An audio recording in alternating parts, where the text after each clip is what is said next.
answered this McCormick evidence really in the 2R that said that absent a way to have sort of concrete engagement with hostile actors, that the alternative ends up just sort of asking everybody to be nicer, and that ends up getting sort of co-opted, and the state will reassert itself, and security logic will reassert itself, and so there's sort of no uniqueness for the alternative, and both dropping that and not extending your all very explicitly, and I don't know, had you not dropped that, like clearly, but there's some of the alt languages and some of the parts that you extend, and the alternative is kind of just vote negative, et cetera. So, had I not thought that they had this sort of blockation was never able to solve, that, that security logic is just sort of inevitable, I might have just, I don't know if I would have just been like, they forgot to extend the alternative, so just like zero chance that given that it was embedded in some of those parts. I don't know, but the card that you dropped makes pretty strong claims about how it's just totally inescapable and we'll never be able to get around it.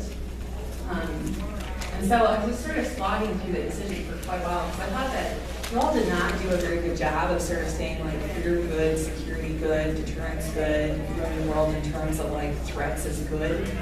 And so I didn't think that you had a great sort of defense of your epistemology. Like you did sort of say empiricism is good, but you didn't really read cards about that. Like you just sort of appealed to saying like we do have some empirical examples and that that's a nice thing. So I don't know. They hadn't had such a profound sort of uniqueness. So anyway, I was talking through all this case string stuff and I was like, my God, it seems like they're a little bit ahead on that, and like the bioterror terms, it seems like the reason why countries would attack us with bioterrorism that would potentially release those nasty diseases is because maybe they feel threatened.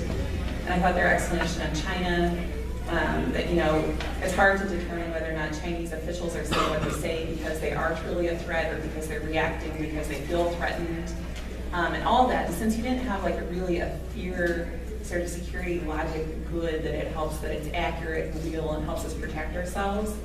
I was really getting sort of bogged down about what I would do about that, particularly because the only impact that seems truly, totally external to security is cancer.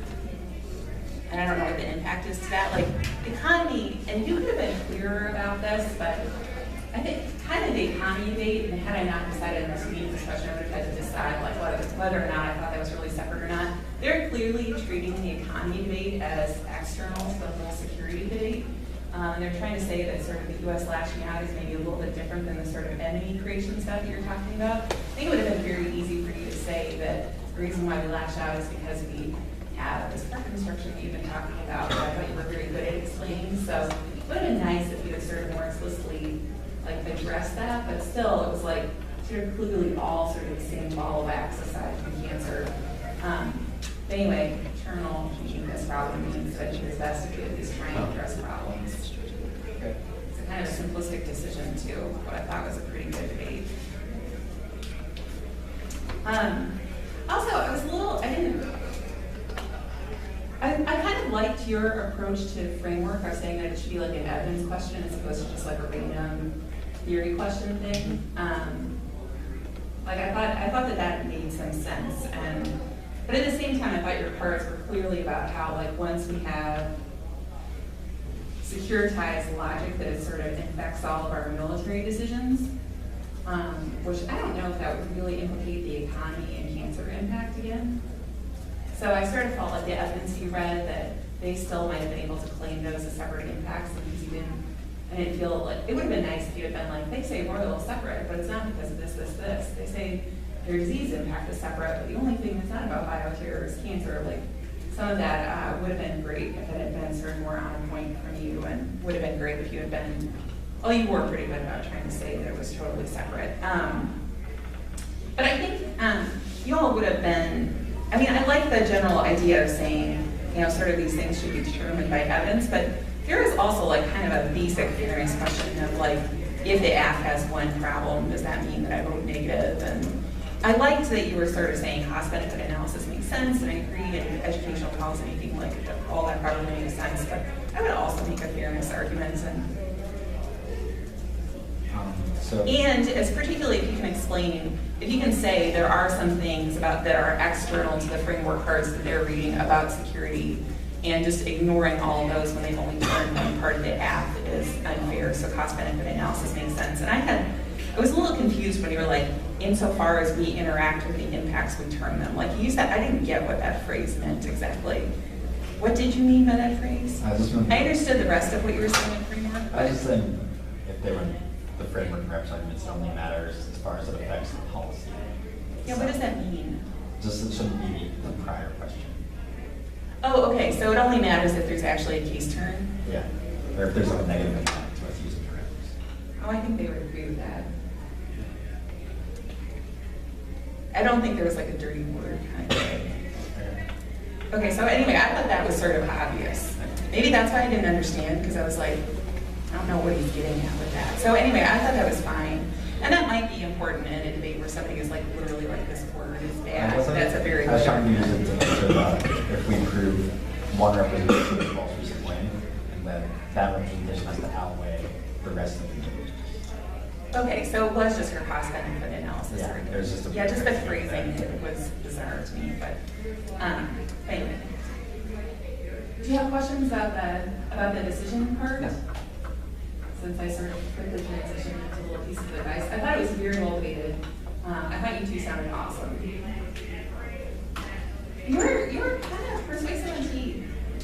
Like, I don't know that, it would have been interesting to see what would have happened with that debate. I'm not saying that you made the wrong choice, but I thought that you doing a pretty good job with that, and I thought that they were replacing the winner. Maybe I'll vote on T against the yes box. So, what's next? One quick question. So Yeah. for the economy impact that we're going forward, what more do you think we need to do in the 2AR to defend it, besides this like the empirics and the car not part, it's just like forecasts of risk assessment in the economy are important? No, that's helpful, that's useful, but I thought that the place that they were best at was just sort of these cycles of enemy creation or what get us caught up in wars, and I think if you were able to say economic decline would cause wars for reasons other than enemy creation, it would just help to keep that a little bit more external. That, and you were also missing like kind of a if it's true that advanced manufacturing has these like miracle drugs that are going to alleviate the impacts of bioterrorism, then maybe you could say like even if we don't address the root cause of bioterrorism, we're still able to alleviate the impact of bioterrorism, and bioterrorism is to some degree inevitable because the all doesn't spill over to all other actors. So if we solve proximate cause, that's good enough to avoid extinction, would have been nice. So do you kind of get like why I was having trouble? That I felt like you all weren't doing a great job of saying this impact is really actually separate from their threat construction arguments because of X, Y, Z. And that was sort of the core thrust of the 2AR, but it would have been nicer had you been sort of more on point about that. Like it would have been nicer if they had been more on point about the economy. So it's not the economy, just like spending the impact of how it happens. Well, okay, they're just really good at threat construction. Yeah. Okay, so if you want to say it's not about that, it's about the United States lashing out in a desperate grab for resources or something that's not about cycles of enemy creation. Yeah, thank you. Yeah. Jenny, what did the co-optation card say? I don't know. Do y'all want to pull up? I've sort of closed down my Word documents. I don't know which Word document it was in. That's not I can read it. It said that failure to have concrete engagement with institutions, like not making institutional reforms, that the alt is essentially just a utopian appeal that everyone just behaves better, and that doesn't take into account that there are bad actors, and so security logic will reassert itself always. So just a simple like we don't abandon activity with institutions, just only in regard to security.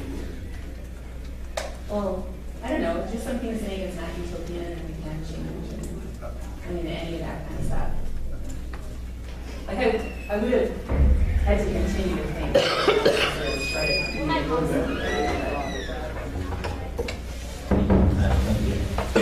And extend your